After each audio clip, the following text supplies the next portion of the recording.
ഈ abandonment fear ഉള്ള ചില പേഴ്സണാലിറ്റികളിൽ പലപ്പോഴും 1-2 ഫിസിക്കൽ റിലേഷൻഷിപ്പ് ഉണ്ടാകാനുള്ള സാധ്യത വളരെ കൂടുതലാണ്. പ്രത്യേകിച്ച് ഈ ബോർഡർ ലൈൻ, ഈ UPD പോലുള്ള പേഴ്സണാലിറ്റി പ്രശ്നങ്ങളുള്ള കൂടുതലും പെൺകുട്ടികളിലാണ് ഈ UPD ഒക്കെ ഉള്ളത്. ഒരേ സമയം തന്നെ പലരുമായിട്ട് മൾട്ടിപ്പിൾ റിലേഷൻഷിപ്പിൽ, പ്രത്യേകിച്ചും ഫിസിക്കൽ റിലേഷനിലേക്ക് പോകാനുള്ള ടെൻഡൻസികളാണ് കൂടുതലാണ്. അതിന് കാരണം എന്ന് പറയുന്നത്, ഒരു പെൺകുട്ടി എല്ലായ്പ്പോഴും ഒരു അവിഹിത ബന്ധത്തെ കാണുന്നത് പൂർണ്ണമായ ലൈംഗികതയല്ല, അല്ലെങ്കിൽ പൂർണ്ണമായ സെക്സ് എന്ന് പറയുന്ന ബന്ധമായിട്ടല്ല. ഒരു പെണ്ണൊരു അവിഹിത ബന്ധത്തെ ഇമോഷണലായിട്ടാണ് കാണുക.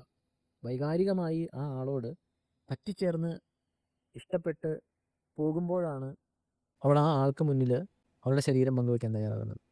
അതിലൂടെ അവളും ആ സമയത്തെ ആ സെക്സിനെ ആസ്വദിക്കുന്നുണ്ടാവും. പക്ഷേ ആ ബന്ധം കഴിഞ്ഞതിന് ശേഷം ആ പെണ്ണിന് യഥാർത്ഥത്തിൽ, അല്ലെങ്കിൽ ആ സ്ത്രീക്ക് യഥാർത്ഥത്തിൽ കൂടുതൽ വൈകാരികമായ അറ്റാച്ച്മെൻറ്റ് അയാളുണ്ടാവുകയാണ് ചെയ്യുന്നത്.